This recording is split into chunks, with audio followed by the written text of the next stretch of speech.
Pernah nggak sih Anda ngerasa, kok kayak ada yang kurang pas gitu ya sama cara kita kerja sekarang ini?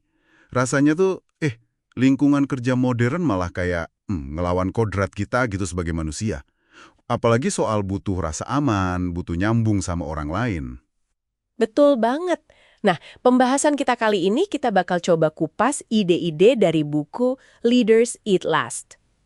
Kita mau lihat nih, kenapa ya ada organisasi yang rasanya suportif banget, bikin kita semangat, tapi ada juga yang malah bikin stres melulu. Seru nih kayaknya. Intinya sih, gimana biologi kita tuh punya peran gede banget di sini, dan apa artinya ini buat Anda semua? Oke, oke, siap. Kita mulai dari konsep utamanya dulu kali ya. Itu lingkaran keamanan. Bener gitu nyebutnya? Ya, lingkaran keamanan atau circle of safety. Dan ini penting nih. Ini bukan sekedar biar nyaman aja loh. Bukan cuma nyaman. Bukan. Ini tuh kebutuhan biologis kita yang mendasar banget. Jadi gini, kalau kita udah ngerasa aman di dalam kelompok kita, nah baru deh kita bisa fokus penuh hadapi tantangan yang, di luar sana. Masuk akal. Kalau nggak aman di dalam, energi kita habis buat waspada sama orang sekitar dong ya? Tepat. Dan ini nyambung banget. Banget sama kimia otak kita. Ada yang namanya oksitosin sama serotonin. Ah, hormon bahagia itu ya? Bisa dibilang gitu, ini kayak lem sosial biologis kita lah.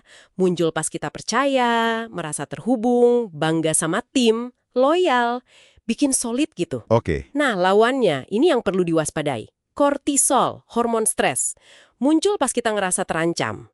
Terancam di kantor? Contohnya kayak gimana tuh? Ya, macam-macam. Bisa karena politik kantor, target yang nggak masuk akal, takut di PHK, bos yang galak. Pokoknya situasi yang bikin kita, was-was terus. Dan kalau kortisol ini tinggi terus-terusan? Wah, bahaya. Jangka panjangnya bisa merusak kesehatan fisik, mental, terus terang aja. Kerja sama tim jadi hancur. Inovasi, wah, susah deh muncul kalau orang pada ketakutan. Ada bukti nyata soal ini?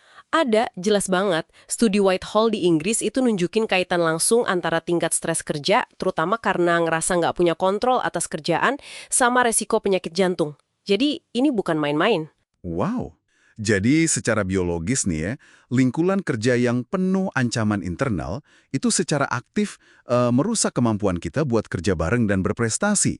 Bukan cuma sekedar nggak enak aja gitu ya. Tepat sekali. Merusak. Ironisnya, banyak sistem kerja modern malah kayak sengaja dirancang buat mancing kortisol itu keluar terus. Kok bisa gitu? Lingkaran keamanan pelan-pelan. Contoh paling parahnya apa dong? Ya, PHK massal misalnya. Itu kan kayak jeder. Langsung menghancurkan rasa percaya secara fundamental. Susah banget bangunnya lagi. Iya juga ya. Beberapa pengamat bahkan ngelihat keputusan Presiden Reagan dulu soal pemogokan petugas lalu lintas udara, PETCO itu, tahun 81, sebagai semacam titik balik. Kayak ngasih lampu hijau gitu loh buat perusahaan untuk lebih mentingin angka daripada nasib orang pas ada masalah internal. Nah, ini kan kontras banget ya sama pemimpin kayak Bob Chapman di Hazen Sandiacre yang disebut di buku itu. Dia malah kebalikannya kan? Betul, kontras banget. Chapman itu justru membangun ulang kepercayaan. Caranya, ya memperlakukan karyawan bener-bener kayak manusia, kayak keluarga. Sampai ngilangin absen formal segala ya. Kasih kebebasan gitu. Iya, hasilnya bukan kacau loh. Malah muncul kepedulian yang tulus antar karyawan. Ada cerita kan, sampai ada yang rela bagi jatah cutinya buat temen yang lagi butuh banget. Ini kayak bener-bener membangun benteng pertahanan bareng-bareng sebagai tim, bukan malah bikin medan perang di dalam kantor. Itu dia, membangun benteng bareng, bukan perang internal. Nah, ini beda sama fenomena yang bisa kita sebut mungkin kecanduan performa. Kecanduan performa. Maksudnya gimana tuh? Sistem insentif modern kan seringnya fokus ke target jangka pendek ya. Bonus, komisi gitu-gitu. Nah, pas target tercapai, otak kita ngeluarin dopamin. Hormon reward itu. Iya, bikin seneng sesaat. Tapi kalau keterusan, ini bisa jadi kayak siklus kecanduan. Ngejar high dari angka berikutnya. Mirip mekanisme kecanduan lain. Akibatnya apa dong kalau gitu? Akibatnya, perilaku egois bisa muncul. Orang jadi lebih fokus kejar target pribadi, kadang ngorbanin kerja sama tim jangka panjang. Padahal kolaborasi itu kan justru didukung oksitosin, serotonin tadi. Fokusnya jadi menang sendiri, bukan sukses bareng. Wah, rumit juga ya efeknya. Terus, gimana dong kepemimpinan yang benar itu? Yang bisa ngatasin ini semua?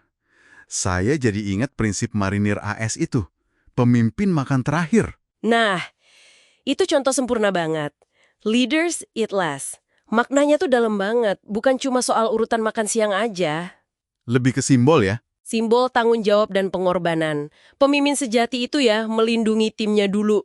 Dia mastiin kebutuhan timnya terpenuhi sebelum mikirin dirinya sendiri. Dia ikut ngerasain susah senengnya bareng-bareng. Intinya, kepemimpinan itu soal tanggung jawab merawat orang, bukan hak istimewa buat dilayani. Ini tentang menciptakan kondisi di mana semua merasa jadi bagian dari perjuangan bersama, shared struggle. Ada nggak sih contoh nyata di dunia bisnis yang kayak gitu? Rasanya kok lebih sering dengar cerita sebaliknya ya? Ada, dan kuat banget contohnya. Coba lihat Costco deh. Waktu masih dipimpin James Sinegal. Costco, perusahaan retail itu. Iya, mereka itu konsisten banget fokus ke kesejahteraan karyawan. Gaji, tunjangan, itu jauh di atas rata-rata industri retail loh. Oh ya? Apa filosofinya? Filosofi Sinegal itu sederhana tapi ngena banget. Pelanggan gak akan pernah cinta sama perusahaan sebelum karyawannya cinta duluan. Wah, keren. Hasilnya gimana? Hasilnya luar biasa. Loyalitas karyawan tinggi banget, turnover rendah. Kinerja bisnisnya stabil dan bahkan unggul jangka panjang.